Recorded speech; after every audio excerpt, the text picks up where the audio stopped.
네, 안녕하세요. 고등학교 졸업학력 검정고시 우리 생활과 윤리 300제 문제를 풀고 있는 시간입니다.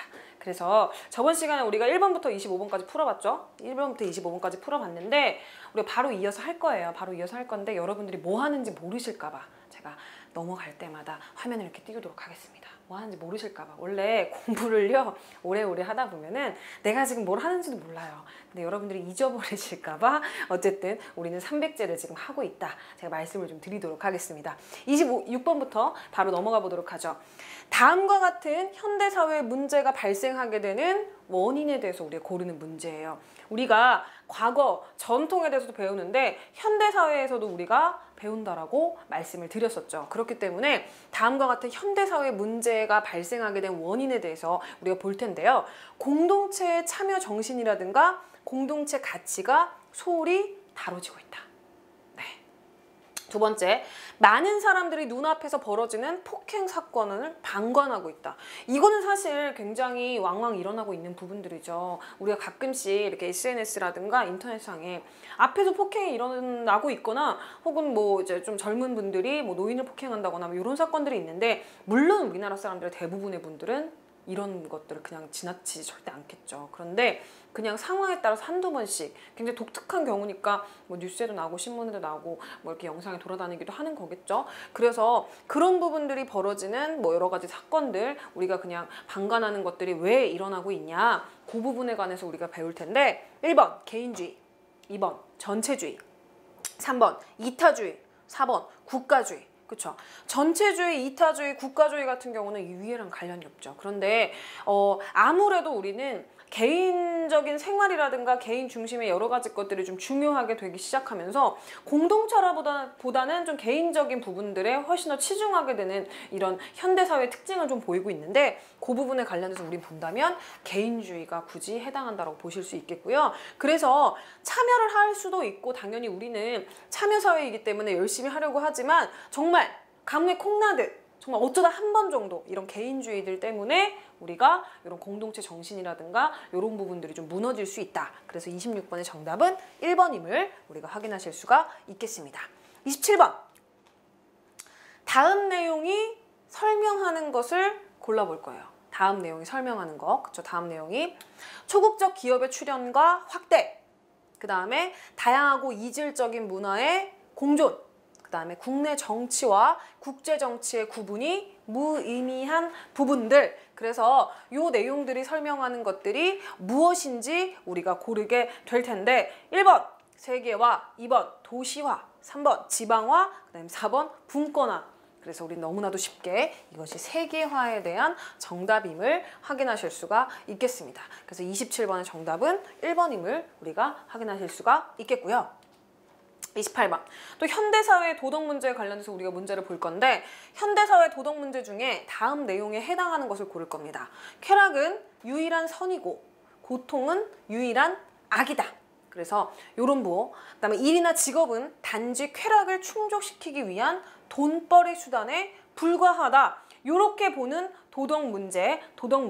그래서 이런 부분을 봤을 때 우리가 좀 약간 느낌상 쾌락을 뭔가 최고로 보는 것 같은 느낌이 있어요. 그쵸? 일이나 직업 같은 경우 윤리라든가 이런 부분을 중요시하는 게 아니라 뭔가 내가 좋으려고 그냥 하는 것이다. 이런 느낌으로 지금 지문을 구성되어 있죠. 그래서 1번 금욕주의, 2번 쾌락주의, 3번 사회주의, 4번 민족주의 이렇게 됐을 때 쾌락이 지금 최고라고 얘기하고 있는 것이 지문에서 대부분 나와 있기 때문에 28번의 정답은 우리가 2번 쾌락주의임을 확인하실 수가 있겠습니다. 그렇죠?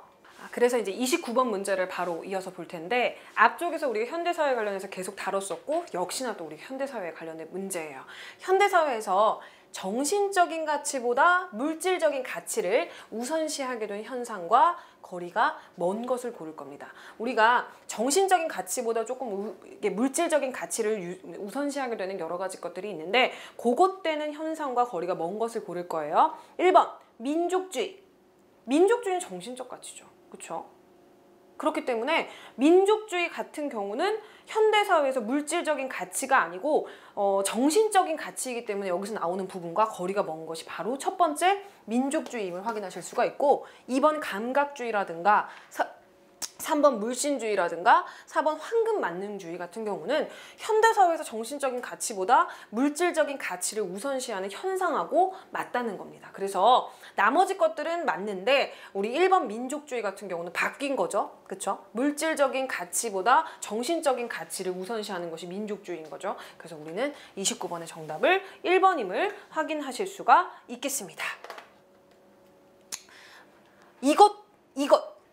이것이 의미하는 것을 우리는 한번 골라볼 거예요. 밑줄 친 이것이 의미하는 것과 그쵸? 거리가 맞는 것에 대해서 고를 것인데 이것은 모든 과학의 산물, 과학적인 인식과 사고방식을 지나치게 높이 평가하고 그 외의 모든 사고방식을 무시하는 입장을 의미한대요. 이것에 대해서 우리가 고를 것인데 우리가 현대사회에서 뭐를 최대로 하고 있냐 이런 부분들에 대해서 우리가 좀 볼 거예요. 그래서 1번 개인주의, 2번 다원주의, 3번 엘리트주의, 4번 과학지상주의.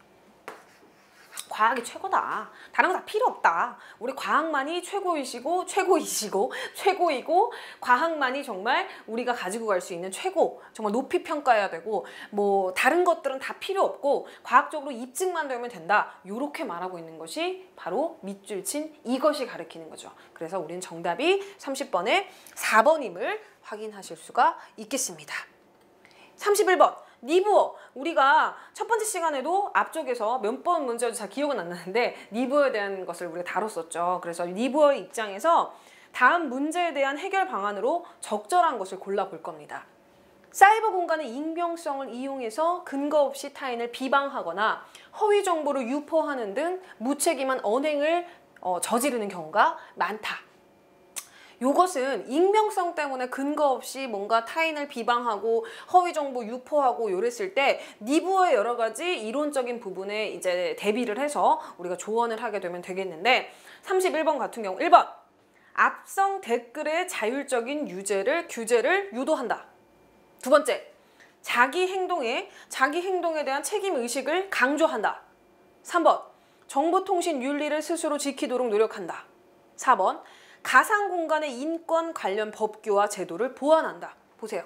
정답이 지금 4번이죠. 왜 4번이 정답인지 아느냐가 굉장히 중요해요. 답을 고르는 것도 중요하지만 니부어의 주장과 이론 중에서 얘기가 나오는 게 있죠. 집단의 도덕성은 개인의 도덕성보다 현저히 낮다라고 얘기하는 게 하나. 그리고 또 하나가 뭐예요? 당연히 이런 부분들은 개개인의 도덕성인 부분이나 윤리적인 부분, 집단의 윤리적인 부분에 책임을 맡겨놓을 수 없다. 그래서 강제적인 규율과 규범이 필요하다라고 주장했던 사람이 니부어였죠. 그래서 1번 자율적인 규제를 유도할 수 없고 2번 자기 행동에 대한 책임의식 좋지만 중요한 것은 니부어가 말했던 부분이 뭐냐면 규율적인 부분들, 외부적인 부분에 대해서 얘기를 했기 때문에 역시나 맞는 얘기긴 하지만 상관이 없고 정보통신 윤리를 스스로 지키도록 노력하면 좋죠. 지키면 좋죠. 하지만 니부어는 그거에 대해서 신뢰성이 없었죠. 왜냐하면 개개인이 그것이 힘들고 집단도 역시 힘들기 때문에 어쨌든 강제력이 좀 필요하다라고 얘기를 했어요. 그랬을 때 4번을 보세요. 가상공간의 인권 관련 법규와 제도를 보완한다. 그래서 이렇게 해줌으로써 해결하자라고 했던 사람이 바로 니부어였기 때문에 31번 같은 경우는 니부어의 우리가 그 개념과 사상을 아셔야지 풀 수 있는 문제가 되겠죠. 그래서 31번의 정답은 4번임을 우리가 확인하실 수가 있겠습니다. 32번 다음 내용과 관계없는 것을 한번 골라볼 겁니다. 관계없는 거 1번 베이컨이고 그 다음에 아는 것이 힘이다 이렇게 얘기했었죠. 그래서 요 두 개가 지금 분리가 그냥 된 거예요. 베이컨의 아는 것이 힘이다에 관련된 부분이죠. 그래서 인간과 자연 간의 조화를 이뤘던 뭐 이렇게 주장했었던 사람이 바로 우리가 베이컨이라고 아시면 되겠는데 정복지향적인 자연관을 좀 주장했던 사람이었죠. 그래서 이 인물에 대해서 우리가 배웠었고 이 인물에 대해서 기억을 하시나요? 문제를 푸실 수 있는데 관계없는 거 1번 정복지향적 자연관 이거는 관계가 있는 거죠. 2번 인간과 자연이 조화되길 바랬었죠. 3번 자연과학의 알을 강조한다. 이런 얘기는 베이컨은 한 적이 없었습니다. 그리고 4번 인간 중심 사고방식을 가져라. 그랬을 때 1번과 2번 그 다음에 4번 같은 경우는 우리가 해당이 돼요. 베이컨이 얘기했었던 부분하고. 왜냐면은 인간이 자연을 정복한다라는 부분, 인간과 그럼에도 불구하고 자연이 좀 조화돼야 된다는 부분, 그렇기 때문에 또 인간 중심적인 사고 방식이 있었죠. 왜냐면 자연을 뭔가 조금 이용한다라는 부분이 있기 때문에. 그런데 자연과학에 안다라는 부분은 강조했던 적이 없었다. 그래서 우리가 32번의 정답은 3번임을 확인하실 수가 있겠습니다. 33번. 역시나 니부어에 대한 설명이 나오게 되겠죠. 그래서 그 윤리사상에 대한 설명으로 옳지 않은 것을 고르시는데, 여러분들이 제가 수업 시간 했었던 부분들 무조건 기억해야 된다. 제가 니부어, 칸트, 롤스, 그러니까 칸트는 조금 뭐라고 하죠? 빈도수가 좀 낮을 수 있는데 니부어라든가 롤스는 무조건 기억해야 된다고 제가 말씀을 드렸었어요. 그쵸? 그래서 니부어에 대한 부분, 윤리사상에 대한 설명은 사실 여러분들이 다 읽어보지 않아도 줄줄줄 외울 정도로, 몇 줄 안 돼요. 2줄밖에 안 돼. 2줄밖에 안 되는데 여러분들이 못 외우실까 봐 제가 강조를 중간에 많이 해드렸죠. 그래서 그거에 대한 설명으로 옳지 않은 것을 고르실 거예요. 1번. 사회 집단의 도덕성은 개인의 도덕성보다 현저하게 떨어진다. 맞죠? 그렇죠? 2번. 개인적인 양심과 덕목의 실천만으로는 복잡한 사회 문제를 해결할 수 없다라고 얘기를 해요. 그래서 뭐라고 얘기해요? 규율적인 부분이나 규제적인 부분이 나온다라고 했죠. 3번. 정의를 실현하기 위해서는 무엇보다도 개인의 선한 의지를 함양하는 것이 중요하다. 물론 중요한데 개인의 선한 의지에만 맡겨둘 수 없다라고 얘기했던 사람이 니부어였어요. 그렇기 때문에 정답이 바로 3번이 나와버렸고, 4번.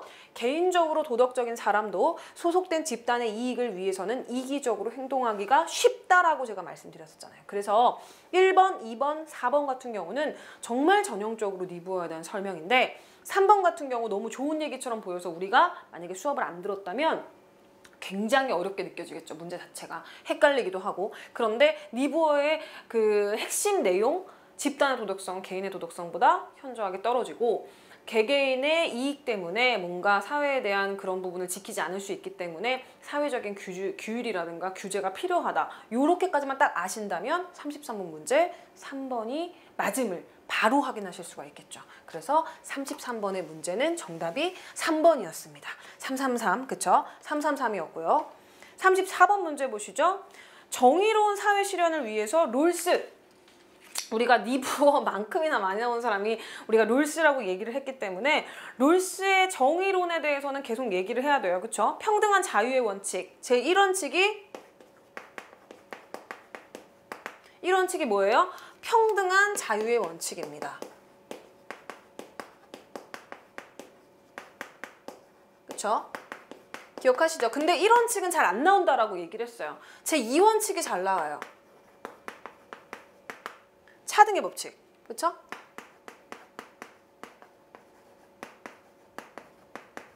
뭐 혹은 원칙.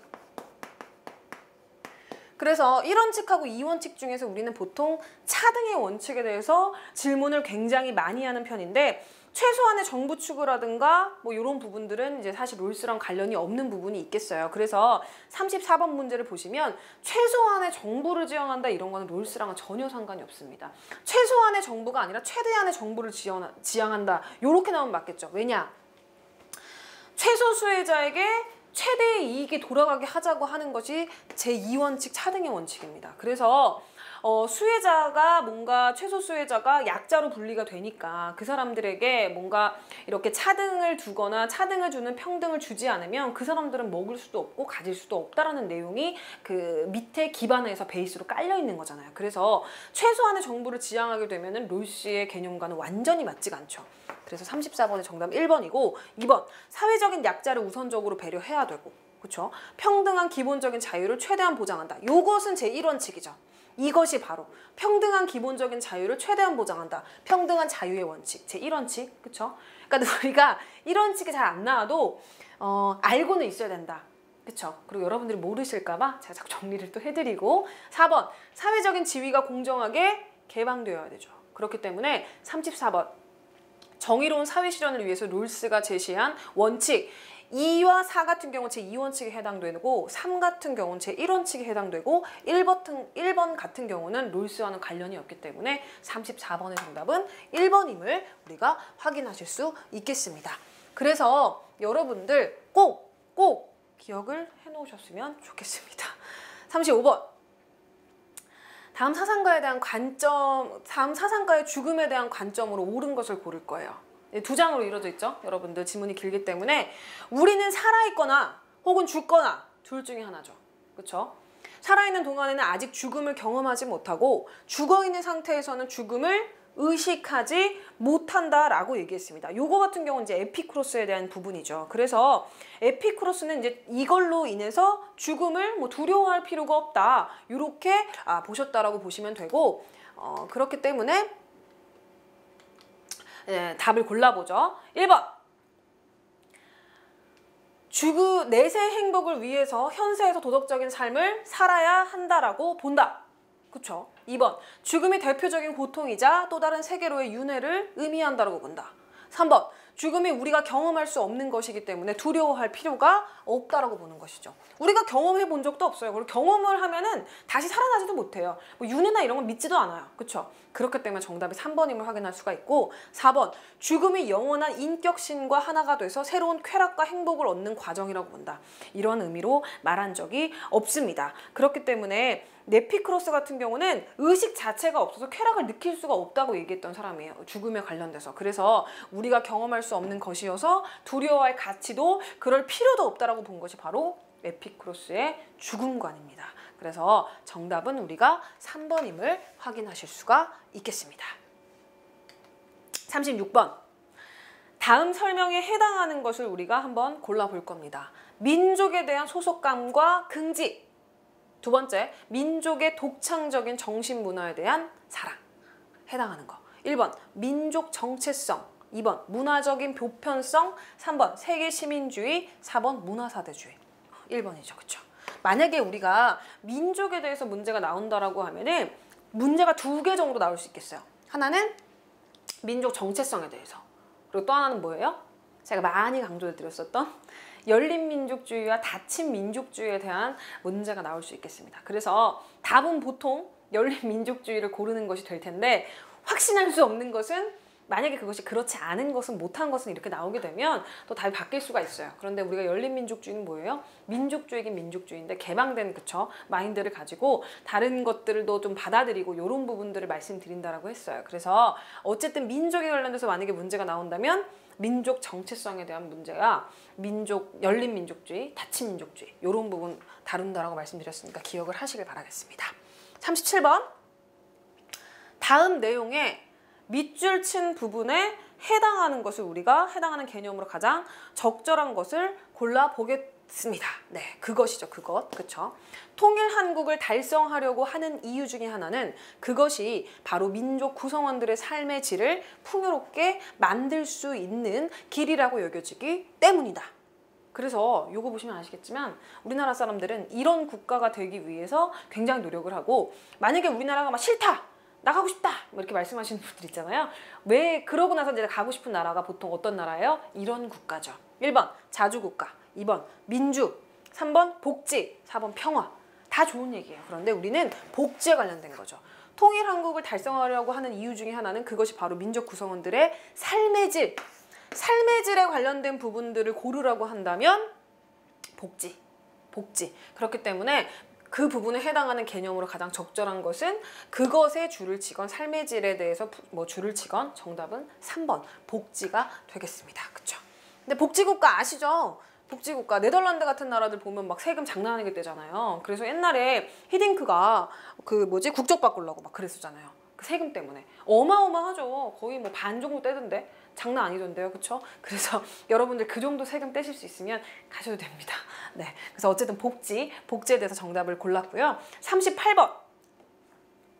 다음 내용이 설명하는 인간상으로 가장 적절한 것을 고를 겁니다. 통일 한국인은 세계적인 변화에 능동적으로 대응할 수 있으면서도 현실에 안주하지 않고 보다 나은 미래를 위해서 도전과 발전을 계속하는 인간이어야 된다. 그쵸? 통일 한국인은 다음 내용이 설명하는 인간상으로 적절한 걸 고르실 겁니다. 1번 도덕적인 인간, 2번 민주적인 인간, 3번 평화를 사랑하는 인간, 4번 진취적이고 창조적인 인간. 좋은 얘기는 다 나와 있죠. 그쵸? 좋은 얘기는 다 나와 있는데 정답은 4번이죠. 왜냐 한다면 능동적으로 능동적이라는 것이 바로 키워드죠. 그렇죠? 현실에 안주하지 않고 미래를 위해서 발전, 도전한다. 이런 부분들에 해당하는 단어를 고른다라고 하면 도덕적 인간, 민주적인 인간, 평화를 사랑하는 인간 너무너무 좋은 단어들이지만 진취적이고 창조적인 인간이 해당되기 때문에 38번의 정답은 4번임을 우리가 확인하실 수가 있겠습니다. 39번. 환경 문제의 근본 원인을 보기에서 한번 골라보겠습니다. 근본 원인. 1. 기업, 생명 존중 사상, 니은, 과학 만능주의, 정복 지향적 자연관, 생태 중심적 자연관. 그렇기 때문에 기억하고 디귿 같은 경우는 근본 원인을 보기에서 고른 거. 그쵸? 고르기에는 좀 그렇죠. 왜냐하면 생명을 존중하는 사상. 원인 아니죠. 만능주의 원인이죠. 정복 지향적 자연관 원인이죠. 그 다음에 생태 중심적 자연관은 지향해야 될 점이지, 그쵸? 지향해야 될 점이지 원인은 아니죠. 그래서 니은하고 디귿이 정답이네요. 그럼 3번이 정답이 되겠습니다. 그래서 기억하고 리을 같은 경우는 우리가 환경 문제에 여러 가지 것들을 좀 해결할 수 있는 방안이라든가 환경 문제가 안 일어날 수 있는 방안을 고르라고 한다면 기억하고 리을이 정답일 텐데 근본 원인을 고르라고 했기 때문에 우리가 니은하고 디귿이 정답임을 확인하실 수 있겠습니다. 39번의 정답은 3번이죠. 그쵸? 40번. 우리 정보화 시대에 살고 있습니다. 정보화 시대를 살아가는 우리의 올바른 자세를 한번 골라볼 것인데 1번 불건전한 정보를 유포한다. 이러지 말자고 얘기했죠. 그쵸? 그러지 말자고. 그쵸? 2번 해킹과 같은 불법적인 행동을 한다. 아니고요. 그쵸? 3번 사이버 공간에서 욕설을 사용한다. 4번 타인의 인권과 사생활을 존중한다. 정답은 4번인데 우리는 사이버 공간에 대해서 문제가 무조건 나오게 됩니다. 그쵸? 문제가 나오게 되는데 물론 그 단답형으로 고를 수도 있어요. 뭐 예를 들어서 뭐 익명성, 그쵸? 뭐 그렇게, 그쵸? 나올 수도 있는데 중요한 것은 이렇게 문제 나올 수 있기 때문에 우리가 문제가 너무 쉬워요. 문제가 너무 쉬워서 이거에 대해서 문제가 많이 나온다라고 하면 좀 꼬아서 나올 수 있겠어요. 꼬아서. 아는 것은, 못한 것은. 그쵸? 그랬을 때 지금 여기는 그냥 봐도 너무 정답을 쉽게 고를 수 있지만 정답을 쉽게 못 고를 수 있도록 나올 수도 있겠죠. 그쵸?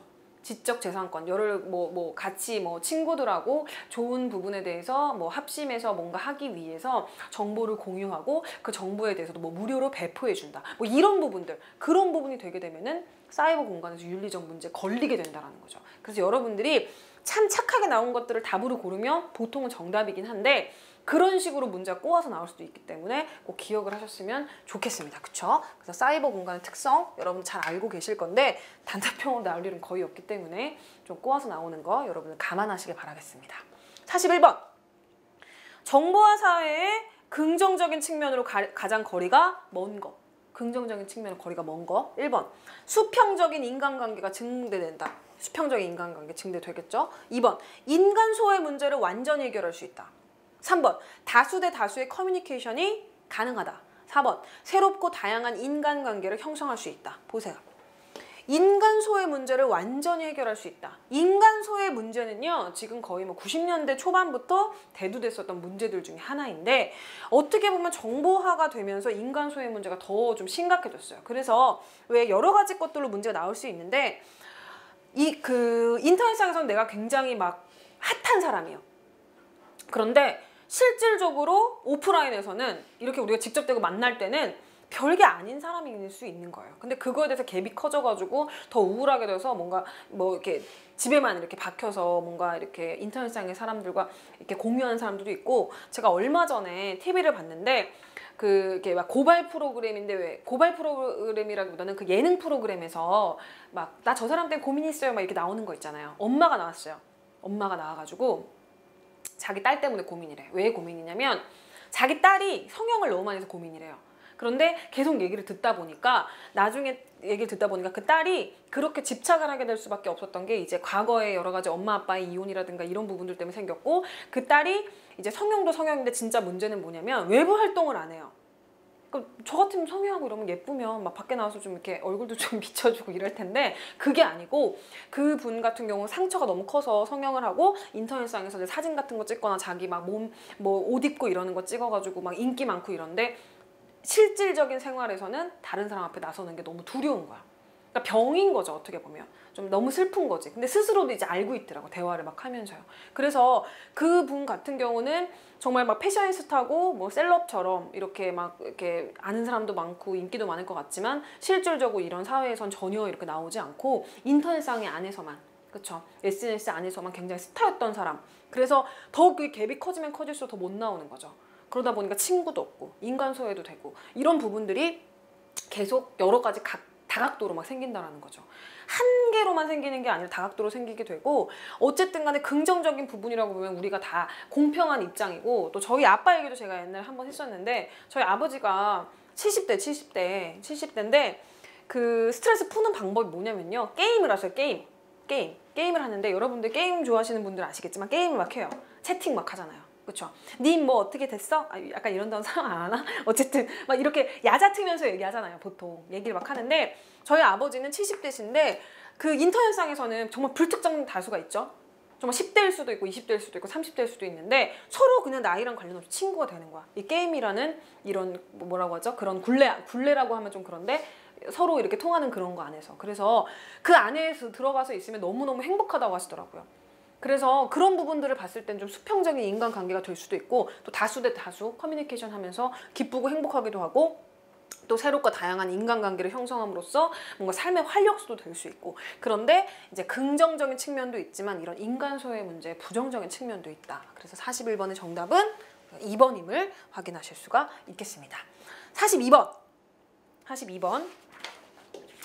다음 빈칸에 들어갈 내용으로 적절하지 않은 걸 고를 거예요. 네티즌 윤리 강령 중에서 우리는 타인의 인권과 사생활을 존중하고 보호한다. 두 번째, 우리는 불건전한 정보를 배격하고 유포하지 않는다. 이런 부분들이 나온다라고 하면 또 어떤 내용이 들어가면 좋을까? 이런 걸 한번 골라보시는 건데, 적절하지 않은 걸 고르라고 했기 때문에 해당하지 않는 걸 골라보겠습니다.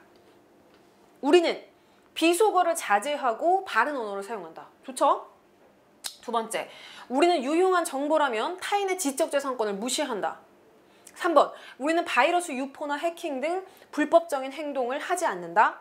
4번, 우리는 사이버 공간에 대한 자율적인 감시와 비판에 적극 참여한다. 나머지 것들은 아까 말했었던, 그쵸? 윤리 강령과 정말 해당하는 말이 맞는데, 2번, 우리는 유용한 정보라면 타인의 지적재산권을 무시한다. 이렇게 하시면 절대 안 된다고 했죠. 그 인터넷상에서는 정보가 확실하지 않다라는 불확실성도 있지만, 중요한 것은 이제 유용한 정보, 이런 부분들이 지적재산권에 걸릴 수 있어요. 그래서 왜 저도 수업할 때 기억하실지 모르겠는데, 기본서 수업할 때 뭐 그런 학자들 사진들 막 나왔잖아요. 그쵸? 근데 제가 그린 게 아니에요. 그리고 저는 그 학자를 본 적도 없잖아요. 그쵸? 그렇기 때문에 어딘가에서 그 학자에 대한 사진을 제가 퍼올 때 출처를 밝혔잖아요. 다 이유가 있어요. 그 자리도 가뜩이나 없는데, 그쵸? 밑에다가 조그맣게 썼죠. 조그맣게. 안 하면 걸리니까. 그쵸? 제가 그린 게 아니잖아요. 제가 직접 보고 찍은 게 아니라서 제 지적 재산권이 아니죠. 그래서 그런 부분들에 대해서 출처를 명확하게 밝혀주는 것이 어쨌든 간 타인에 대한 지적 재산권을 보호하는 활동 중에 하나이다. 그래서 해당이 안 되는 것을 고르라고 한다면 우리는 2번이 정답임을 확인하실 수가 있겠죠. 43번. 다음에 설명하는 가상공간의 특성은, 가상공간에는 개인 간의 직접적인 접촉보다는 간접적인 접촉이 중심을 이루기 때문에 각자의 신분이 드러나지 않는다. 가상공간의 특성. 1번 사회성, 2번 객관성, 3번 익명성, 4번 동질성. 그쵸? 가상공간의 대표적인 특성 중에 하나이죠. 익명성. 그렇기 때문에 우린 이렇게 익명성을 답으로 고르는 것도 있지만, 이걸로 기인해서 나타나게 되는 현대사회의 문제점은 이렇게 문제가 나올 수 있어요. 익명성의 단어를 굳이 쓰지 않고 이렇게 있는데, 요걸로 일어나게 되는 현대사회의 문제점을 고르시오. 이렇게 문제가 나올 수도 있으니까 여러분들 참고로 알아두시길 바라겠습니다. 44번. 밑줄 친 부분과 관련이 가장 먼 걸 골라볼 거예요. 21세기 국제사회의 변화 추세를 정확히 예측하고 통일 한국이 감당해야 될 국가의 역할을 설정해야 된다. 요것과 거리가 가장 먼 것을 우리가 한번 골라볼 텐데, 1번 초국적 기업의 확대. 그쵸? 다국적, 초국적 기업 확대되고 있고, 2번 정보화 현상이 가속화되고 있고, 3번 국제사회 교류가 증가했고, 4번 동서냉전 시대의 고착화. 동서냉전이라는 것은 우리가 20세기죠. 지금 현재 모습이 아닙니다. 그렇기 때문에 변화 추세라기보다는 이런 것들은 이제 많이 없어지고 있는 상황이기 때문에 44번의 정답은 4번임을 확인하실 수가 있겠습니다. 45번. 다음에서 설명하는 사회 현상으로 가장 적절한 거. 국제사회에서 상호 의존성이 증가하고 초국적 기업의 등장과 확산이 되고 그다음에 국가 단위를 초월한 활동 영역이 확대된다. 그런 것과 적절한 걸 한번 골라볼 거죠. 1번 세계화, 2번 도시화, 3번 대중화, 그 다음에 4번 자동화. 그쵸? 우린 지금 세계화에 대해서 계속 배우고 있으니까 답을 굉장히 쉽게 고를 수가 있죠. 여러분들 제가 일부러 막 문제를 섞어 놓으려고 노력도 많이 했어요. 근데 이렇게 연달아서 나오면 사람이 딱 그래요. 문제 막 풀 때 굉장히 쉬웠는데 뭐지 왜 시험 보니까 어렵지? 이렇게 느끼는 이유를 제가 생각을 해봤어요. 왜냐? 나오는 순서가 있는 거야. 앞에도 세계화가 정답이었고 그 전도 세계화가 정답이었어. 그러면은 굉장히 쉽게 문제를 고를 수 있기 때문에 제가 중간중간 순서를 바꿔놓은 것들이 있으니까 여러분들 잘 보시면서 긴장의 끈 놓치지 마시고 문제 푸시길 바라겠습니다. 46번. 다음과 같은 사회 현상의 발생 원인으로 적절한 것을 고를 거예요. 현대사회에 관련된 문제인데 우리는 가끔 혼자 사시는 노인이 돌아가셨는데 옆집에 사는 사람이 오랫동안 그 사실을 모른 채 지냈다거나 많은 사람들이 눈앞에서 벌어지고 있는 폭행 사건을 방관했다라는 소식을 접한다. 이런 거 우리가 문제 풀었었던 거 기억하시죠? 1번 쾌락주의, 2번 집단주의, 3번 공동체주의, 4번 극단적 개인주의. 4번 극단적 개인주의죠. 개인주의가 나쁜 것 아닙니다. 나쁜 거 아닌데 요거는 어떻게 보면 굉장히 극단적으로 너무너무 개개인이 중요하게 되고 공동체 사회에 대한 부분을 좀 부인하게 되고 개인의 생활을 중요시하게 생각하다 보니까 이렇게 극단적으로 개인주의의 좀 뭐라고 하죠? 단점이 드러나게 된 제시문이라고 보시면 되겠습니다. 그래서 46번의 정답은 4번임을 확인하실 수가 있겠습니다. 47번. 다음에서 설명하는 입장에 해당하는 것을 우리가 한번 골라보실 거고 역시나 현대사회에 관련된 문제입니다. 과학적인 인식과 사고의 기초에서 모든 것을 판단해야 된다. 두 번째, 도덕적 종교적인 신념은 과학적으로 증명할 수 없기 때문에 무의미하다. 이게 두 번째 거 혹시 기억하실지 모르겠는데 과학과 그쵸? 종교 간의 논쟁에 관련된 부분이라고 보시면 되겠어요. 도덕적, 종교적 신념은 과학적으로 증명할 수 없기 때문에 무의미하다. 이것은 과학에서 종교나 도덕이나 윤리를 말하고 있는 내용인데 1번 실존주의, 2번 사회주의, 3번 연고주의, 4번 과학지상주의. 과학만이 최고다. 증명되지 않는 것은 볼 수도 없고 그것도 학문도 아니고 그것은 증명이 되지 않았기 때문에 믿을 수도 없고 그쵸? 그렇게 말하는 것이 바로 과학지상주의입니다. 그래서 과학기술이 발달하게 되면서 아무래도 최첨단으로 달려가고 있죠. 그래서 더 세밀하게 됐던 거, 과거에 발견하지 못했던 거 지금 현재 뭐 발견하게 되고 더더욱 이렇게 학문적으로 발전하고 있는데 그럼에 따라서 과학지상주의도 좀 심해지고 있는 경향을 보이고 있는데 이런 인식들이 어쨌든 과학지상주의에 관련된 부분이라고 보시면 되겠습니다. 그래서 과학이 발전하게 되면서 긍정적인 부분도 있지만 이런 부정적인 부분도 또 고를 수 있는 또 우리가 시야를 또 그쵸 공부를 하면서 길러야겠죠. 그래서 여러분들 열심히 또 하시길 바라겠고 48번 문제. 다음 내용을 통해서 알 수 있는 가상 공간의 특성을 한번 보도록 하겠습니다. 인터넷상에서 땡땡 아이돌, 안티 카페 이런 것들에서는 실명을 밝히지 않은 이건 뭐예요? 익명성이죠. 실명을 밝히지 않은 악성 댓글들이 넘쳐나고 있다. 이 내용을 통해서 알 수 있는 가상 공간 특성. 1번 익명성. 답 나와버렸어요. 그쵸? 지겹게 나오죠?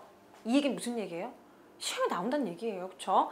2번 상업성, 4번 타율성, 4번 객관성. 그렇기 때문에 상업성, 타율성, 객관성 같은 경우는 뭐 인터넷의 특징이긴 하지만 요거와 관련된 요 지문과 관련된 걸 고르라고 했기 때문에 여러분들 문제를 제대로 읽어야 돼요. 너무 쉽잖아요. 그쵸? 너무 쉬운데 우리가 문제를 제대로 안 읽으면 뭐지? 다 맞는 얘기 아니야? 이렇게 생각하실 수 있어요. 근데 여기서 말하고 있는 걸 고르라고 했기 때문에 48번의 정답은 1번 익명성임을 확인하실 수가 있겠습니다. 49번. 다음과 같은 현상의 원인으로 가장 적절한 것을 고르겠습니다. 1번. 지문. 세계화의 진전에 따라서 인간 삶의 공간은 전 지구로 확대되었고 시공간적인 거리는 축소되었다. 이 얘기 나오면은 우리는 거리의 파괴를 기억하시면 되겠습니다. 가장 적절한 걸 고를 텐데 1번 교통 및 통신의 발달. 정답 나와버렸어요. 그쵸? 제가 교통하고 통신이 발달되게 되면서 이 거리의 파괴라는 단어가 우리가 공부를 안 했다라고 하면 좀 부정적으로 느껴질 수도 있었어요. 그런데 아시죠? 거리의 파괴는 무슨 얘기예요? 교통과 통신이 발달하게 되면서 원래 옛날 같은 경우는 여러분들 전혀 모르실 수도 있어. 그쵸? KTX가 없었던 적이 있었나? 이렇게 생각하시는 분들도 있으실 텐데 제 나이 정도나 저보다 좀 더 오래 사신 분들은 알고 계시죠? 그리고 저도 참고로 KTX를 몇 번 못 타봤어요. 네, 아직 못 타봤는데 몇 번 못 타봤어요. 타긴 탔는데 부산 옛날에 갈 때는 막 밀리고 이러면은 8시간 막 이렇게 걸린다고 막 얘기했었죠. 그랬는데 교통하고 통신이 발달하게 되면서 KTX 타게 되면 3시간. 그쵸? 만약에 비행기 타게 되면 1시간이 안 걸리게 돼요. 이렇게 짧아졌다는 얘기예요. 그런 걸 우리는 보통 거리의 파괴라고 얘기를 하죠. 그래서 여러분들이 당연히 기억하시겠지만 혹시나 높아시면서 다시 한번 말씀을 드리면 그 교통과 통신이 발달하게 되면서 거리의 파괴라는 부분 여러분들 꼭 기억을 하시면 되겠고 요거와 관련된 부분들 시공간적인 거리 축소된 거 여러분들 기억하신다면 49번의 정답은 1번임을 확인하실 수가 있겠습니다. 50번 마지막 문제죠. 밑줄 친 이것에 해당하는 거죠. 밑줄 친 이것에 해당하는 부분을 우리가 한번 골라볼 텐데 이것은 가치의 다양성과 서로의 다름을 존중하게 되는 장점이 있대요. 그런 반면에 가치관의 혼란이라는 심각한 문제를 낳기도 한다라고 얘기를 하죠. 그래서 현대 사회에서 뭔가 문제점이라든가 뭔가 아니면은 긍정적인 부분이라든가 양면을 다 가지고 있는 것을 고르시면 되겠는데 1번 기계화, 2번 다원화, 3번 현대화, 4번 자동화, 다원화에 대한 설명이죠. 그래서 다양한 부분들, 다원화라는 것은 가치의 다양성하고 서로 다름을 존중한다는 내용이기 때문에 이런 부분들, 다양성과 서로의 다름을 존중해서 장점도 있지만 여러 가지 너무 다양하기 때문에 혼란이라는 부분이 있지도 않냐라는 부분에 대한 정답은 바로 2번 다원화였다는 것을 아실 수 있겠습니다. 그래서 우리가 두 번째 시간으로 해가지고 26번부터 50번까지 문제를 또 풀어보셨는데 문제를 풀수록 저는 여러분들께서 쉽게 느끼실 거라고 저는 정말 기대를 하고 있는데 여러분들의 마음을 제가 들을 수 없어서 너무 마음이 아프네요. 네, 그래서 문제가 쉬워졌다라기보다는 여러분들이 열심히 공부를 하셔서 쉽게 느껴지시는 거니까 어쨌든 간에 너무 이렇게 걱정 많이 하시지 마시고요. 천천히 따라오시다 보면 더 문제가 쉬워지심을 느끼실 수 있을 겁니다. 그래서 50번 문제까지 했고요. 다음 시간에 51번 문제 이어서 하도록 하겠습니다. 고맙습니다.